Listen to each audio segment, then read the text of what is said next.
नमस्कार, पेश आज का न्यूज पॉइंट में विज्ञान प्रकाश। सबसे पहले हम उत्तर प्रदेश के एक ऐसे फैसले पर बहस करेंगे जो अपने आप में एक बहस को अंजाम दे चुका है। क्या है यह फैसला? सबसे पहले आप ये रिपोर्ट देखिए। अदालत का हुक्म लागू हुआ तो अखिलेश यादव के बच्चे भी इन्हीं स्कूलों में पढ़ेंगे और चीफ सेक्रेटरी, कैबिनेट सेक्रेटरी के बच्चे भी। इलाहाबाद हाई कोर्ट में प्राइमरी टीचर बनने के कुछ दावेदार भर्ती में गड़बड़ियों की शिकायत लेके अदालत गए थे, जिस पे ये आदेश आ गया। डायरेक्शन भी दिया स्टेट गवर्नमेंट को कि जो गवर्नमेंट और सेमी गवर्नमेंट सर्वेंट्स के चिल्ड्रन हैं उन्हें भी प्राइमरी एजुकेशन गवर्नमेंट इंस्टीट्यूशंस में ही इम्पार्ट कराई जाए और इसके संबंध में उनसे रिपोर्ट मांगी गई है जी विदिन 6 months। अदालत ने अपने फैसले में लिखा है कि सरकारी प्राइमरी स्कूलों की पढ़ाई घपलों, घोटालों और भ्रष्टाचार की शिकार है। स्कूलों में न पीने का पानी है, न वॉशरूम। पेड़ों के नीचे भी पढ़ाई होती है। किसी डीएमएसपी का बच्चा इनमें नहीं पढ़ता, इसलिए सरकार से पैसा पाने वाले हर शख्स का बच्चा यहीं पढ़े। जो ना भेजे उस पे फाइन लगे। चीफ सेक्रेटरी 6 महीने में इसे लागू कराएं। सरकारी स्कूलों के शिक्षक इस फैसले से काफी खुश हैं। ये ऐतिहासिक निर्णय है। अगर ये निर्णय पूरी तरह से लागू होता है तो शिक्षा में एक अभूतपूर्व क्रांति होगी। एक हम लोग नारा लगाते थे कि अब बढ़े कदम अब नहीं रुकेंगे, कृष्ण सुदामा साथ पढ़ेंगे। वो ये एक तरह से माननीय उच्च न्यायालय ने वो चरितार्थ किया है। कई कानून के जानकार इससे इत्तेफाक नहीं रखते। वे कहते हैं कि यह मौलिक अधिकार के खिलाफ है। शिक्षा केंद्र और राज्य दोनों की जिम्मेदारी है, इसलिए सिर्फ राज्य को जिम्मेदार नहीं ठहरा सकते। जिन 40 लाख लोगों पर यह लागू होगा उन सब का प्राइमरी शिक्षा से कोई वास्ता नहीं है। अगर इसके लिए किसी की जिम्मेदारी तय भी हो जाए तो उसकी सजा उसके बच्चे को नहीं दे सकते। यूपीआईएस एसोसिएशन का कहना है कि वे सरकार के कदम का इंतजार करेंगे, लेकिन अगर ये लागू हुआ तो इसके खिलाफ अपील करेंगे। माता पिता हैं, जो नौकरशाह हैं, जो जनसेवक हैं, उनको तनख्वाह कर जाए, उनके विभागीय कार्रवाई हो जाए। लेकिन जब तक स्कूलों की स्थिति नहीं सुधरेगी, उन बच्चों का क्या दोष है? वो साल 2 साल इन स्कूलों में पढ़ें या 3 साल पढ़ें जिनकी बद से बदतर हालत है, वो क्यों सफर करे? इसको उनका मौलिक अधिकार है। यूपी के सरकारी स्कूलों में 2,70,000 टीचर्स की कमी है। तमाम स्कूल खस्ता हाल हैं या इतने छोटे कि बच्चे पेड़ के नीचे बैठ के पढ़ते हैं।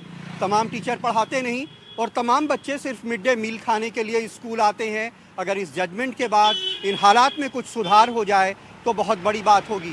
इलाहाबाद में नितिन और कैमरामैन आरसी जोशी और रमेश वर्मा के साथ कमाल खान, एनडीटीवी इंडिया। तो मेरे साथ चर्चा के लिए कुछ खास मेहमान यहाँ पर मौजूद हैं हमेशा की तरह। सबसे पहले गौरव भाटिया हैं, जो खुद एक लॉयर हैं, एक वकील हैं और समाजवादी पार्टी को वो रिप्रेजेंट करते हैं। मैं तमाम कागज़ों से गुजर रहा हूँ रोज़ की तरह, तो 2 बड़ी बातें जो निकल कर आई हैं। एक मैंने इस रिपोर्ट में कमाल की सुना कि कैसे वो कह रहे थे, एक शिक्षक कह रहे थे कि कृष्ण सुदामा साथ पढ़ेंगे, कृष्ण सुदामा साथ पढ़ेंगे। एक पुरानी सोच रही है। दूसरी तरफ आईएएस एसोसिएशन जिसको कि कोट कर रहे थे कमाल अपनी रिपोर्ट में, उनका कहना है कि अगर किन्हीं तंत्र के लोगों के गलतियां रही हैं, जो सिस्टम चलाते हैं, ब्यूरोक्रेसी उसमें शामिल है, नेतागण उसमें शामिल हैं, तो उसकी सजा उनके बच्चों को क्यों दी जाए? तो ये 2 बड़े फॉर्म ऑफ ओपिनियन, लोगों की राय निकल कर आई है इस जजमेंट से। इलाहाबाद हाईकोर्ट के जजमेंट के हिस्से को जब मैं पढ़ रहा था तो एक बात साफ नजर आई कि कोर्ट इस बात पर कमेंट कर रहा है कि आप लोगों ने शिक्षण व्यवस्था को कैसा बनाकर रखा है। 2,70,000 शिक्षकों की कमी है, पेड़ों के नीचे स्कूल चलते हैं, तो जरा अपने बच्चों को एक बार पढ़वा कर देखिए, तब आपको पता चलेगा कि आपने शिक्षण व्यवस्था को कैसा बनाकर रखा है। ये एक बात समझ में आई इलाहाबाद हाई कोर्ट के अपने नजरिए से। ये कोर्ट है और इसका हम सभी सम्मान करते हैं। जैसे मैंने कहा, मेरे साथ गौरव भाटिया मौजूद है। गौरव की ओपिनियन इस कार्यक्रम में बहुत अहमियत रखती है।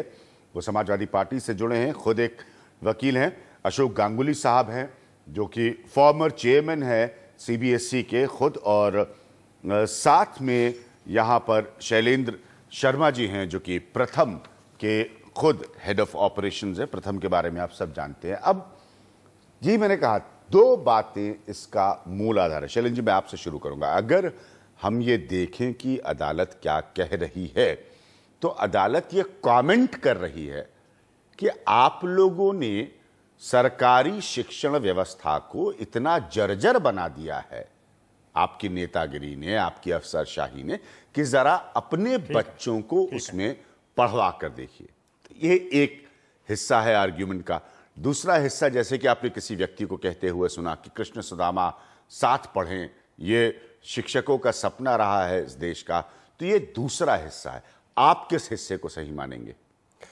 देखिए, ये मैंने जजमेंट तो पढ़ा नहीं है, कुछ अंश है। हाँ, उसका एक अंश हमने आपको भी रिपोर्ट में दिखाया जी। पर ये जो भावना व्यक्त हुई है इस जजमेंट के माध्यम से, वो वही भावना है जो हम सब लोग जो शिक्षा के क्षेत्र में काम कर रहे हैं, कई सालों से काम कर रहे हैं, उनकी है। कि हमने बात करी कि संविधान में संशोधन हो, फंडामेंटल राइट बनाया जाए शिक्षा को, वो हुआ।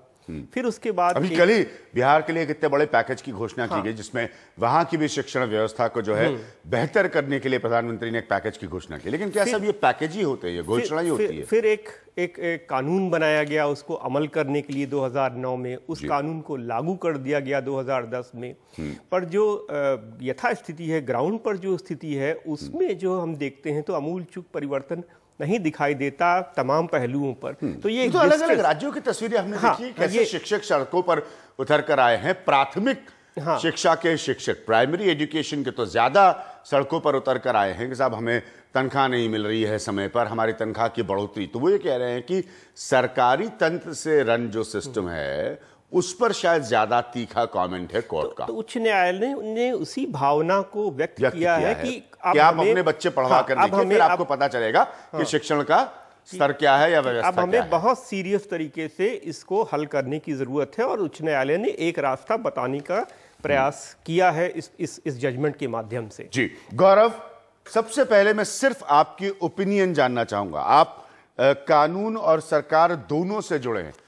क्या आपको लगता है कि कोर्ट सबसे ज्यादा इस बात पर प्रहार कर रहा है कि जरा देखिए आप लोगों ने शिक्षा के सिस्टम को क्या बना दिया है उत्तर प्रदेश में, सरकारी शिक्षा? अभिज्ञान जी, इस जजमेंट के दो पहलू हैं। पहला विधिक पहलू है और दूसरा उसके बाद सामाजिक और राजनीतिक पहलू है। ठीक है। सबसे पहले, क्योंकि मैं अधिवक्ता हूं और प्रदेश सरकार के लिए अपर महाधिवक्ता हूं सर्वोच्च न्यायालय में, मैं विधिक रूप से जरूर टिप्पणी करना चाहूंगा। प्लीज। संविधान के तहत मूल अधिकार हैं जिनको हम अनुच्छेद 19 में right to speech and expression और right to life and liberty अनुच्छेद 21 में, इन अधिकारों को कोई भी नहीं ले सकता, बल्कि उच्च न्यायालय और सर्वोच्च न्यायालय इन अधिकारों के प्रोटेक्टर माने जाते हैं। और इस फैसले में जो सबसे बड़ी कमी है कि सर्वोच्च न्यायालय ने एक 5 जजों की खंडपीठ ने, जिसको हम संवैधानिक पीठ कहते हैं, अपने जजमेंट में यह कहा था कि किस स्कूल में आप जाएंगे और किस मीडियम में शिक्षा दी जाएगी, इसको चुनने का अधिकार जो है वो अनुच्छेद 19 देता है। अगर भाषा चुनने का अधिकार अनुच्छेद 19 देता है तो यह भी कहना उचित होगा कि कौन सा आप स्कूल जाएंगे, यह अधिकार भी मूल अधिकार है अनुच्छेद के 19। इस पूरे फैसले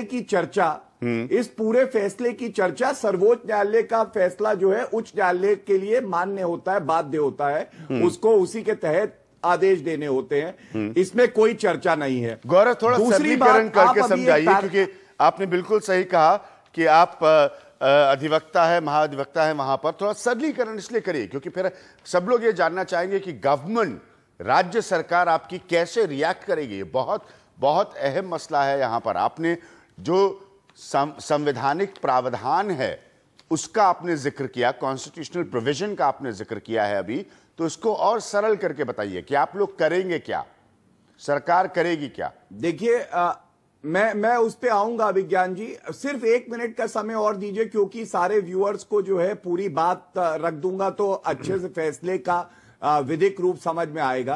प्लीज। उसके बाद सबसे अहम बात यह है कि अभी आप एक पैराग्राफ पढ़ रहे थे जिसमें आप वैकेंसीज की बात कर रहे थे।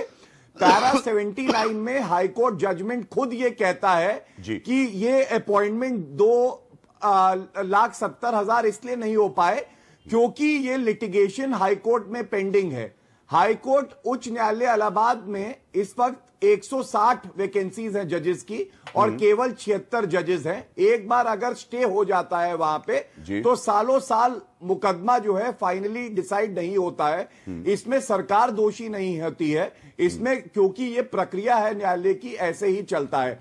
तीसरी अहम बात यह है कि जो नीतियां बनती हैं वो नीतियां जो है वो विधायिका लॉ बनाती है और एग्जीक्यूटिव कार्यपालिका नीतियां बनाती है और जुडिशरी का काम जो है वो नीतियां बनाना या इस तरह से आदेश देना कि किसके बच्चे कहां जाएंगे, ये नहीं है। ये हमारा संविधान सेपरेशन ऑफ पावर में कहता है। तो मैं समझता हूं ये जुडिशियल ओवररीच का भी केस है जहां पे मंशा गलत नहीं थी उच्च न्यायालय की, लेकिन जो उन्होंने निर्देश दिए वो उचित नहीं थे। गौरव, आप एक बड़ी बात कह रहे हैं, जुडिशियल ओवररीच की आप बात कह रहे हैं। ये बहसें पहले भी हो चुकी हैं देश की जुडिशरी को लेकर। मैं आपके हर शब्द को गौर से सुन रहा हूं क्योंकि आप एक पोजीशन पर हैं इस वक्त अपनी गवर्नमेंट के बिहाफ पर, अपनी सरकार के तरफ से इस बात को रखने के लिए। प्लीज। आपका एक प्रश्न अब ये आया कि इस पे सरकार क्या करेगी। हाँ। तो मैं उस पे अभी टिप्पणी करना उचित नहीं समझता हूं। जो न्यायिक प्रक्रिया होती है कि जब भी कोई फैसला आता है उसका पूरा अध्ययन करने के बाद उस पे टिप्पणी करते हैं जो लॉ डिपार्टमेंट होता है और उसके बाद जो लॉ ऑफिसर्स होते हैं और तय किया जाता है कि इसको विधिक रूप से चैलेंज करना है कि नहीं है। वो प्रक्रिया अपनाई जाएगी और ये जजमेंट पूरा अच्छे से अध्ययन करने की आवश्यकता है। लेकिन कुछ चीजें बिल्कुल स्पष्ट हैं क्योंकि ये जो आधार हैं ये विधि में बिल्कुल स्पष्ट हैं। वो चीजें जरूर यहां सामने आई, वो अनियमितताएं मैंने आपको बताई हैं और मैं समझता हूं हाईकोर्ट की अप्रोच बेहतर ये होती कि अगर उन्हें कमी लगी तो वो एक कमिटी बना सकता था इंडिपेंडेंट, जो कि हाईकोर्ट को रिपोर्ट देती और कमियां बताती और उन कमियों को दूर करने का निर्देश उच्च न्यायालय सरकार को दे सकता था कि आप इन कमियों को दूर करिए और हमें रिपोर्ट दीजिए कि ये कमियां दूर की जा चुकी हैं। वो ज्यादा उचित रास्ता होता। ये रास्ता ही जनरली अपनाया जाता है। जो अदालत इसके बाद में राजनीतिक पहलू पे मैं पूरा समय दे रहा हूं आपको। जो अदालत ने आपके हिसाब से कहा है वो अनुचित है, आप कह रहे हैं ज्यादा उचित रास्ता ये होता कि एक कमेटी बनती, सरकार कहती, मैं इसलिए कहता हूं, हाँ अभिज्ञान जी, ऐसा मैं इसलिए कहता हूं कि उच्च न्यायालय और सर्वोच्च न्यायालय संविधान के तहत ही बने हैं और संविधान का सम्मान करते हुए सबसे बड़े रक्षक माने जाते हैं। और ये भी तय है हमारे जो पार्लियामेंट्री सिस्टम है कि सेपरेशन ऑफ पावर है लेजिस्लेचर, एग्जीक्यूटिव और जुडिशरी में। जुडिशरी जो है वो पॉलिसी डिसीजन नहीं लेता है, वो इस तरह के निर्देश नहीं देता है। ये काम जो है वो कार्यपालिका का होता है और विधायिका तय करती है कि किसके क्या हक होंगे, क्या लॉ होगा। ठीक है, अनुचित। अब मैं अशोक गांगुली साहब को लाऊंगा। सर, आपका ऑब्जर्वेशन, आपकी राय अदालत के इस कहने पर। देखिए, अगर इस संपूर्ण निर्णय को एक सकारात्मक सोच के साथ अगर देखा जाए तो उचित होगा। देखिए, ये समय नहीं है आरोप प्रत्यारोप या दूसरों को दोषारोपण देने का है।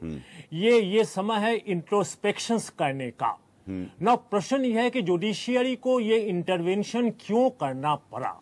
ठीक है, क्या ये सोच बनी रहेगी कि क्या सरकारी स्कूलों में कोई सुधार संभव नहीं है? ये सोच कब तक बनी रहेगी कि सरकारी स्कूल केवल निर्धन वर्ग के बच्चों के लिए है, ये अंडर प्रिविलेज सेक्शन सोसाइटी के लिए है, और जो प्रिविलेज सेगमेंट के सोसाइटी के लिए, उनके लिए जो प्राइवेट स्कूलिंग सिस्टम है। तो हमें आज जो कोठारी कमीशन ने आज से 50 वर्ष पहले 1966 में ये कॉमन स्कूल और नेबरहुड स्कूल की संकल्पना रखी थी, जिसमें ये कहा गया था कि हमारे जो है निकटस्थ पड़ोसी विद्यालय जो होंगे उसमें समाज के सभी वर्ग के बच्चे जो है एडमिशन लेंगे।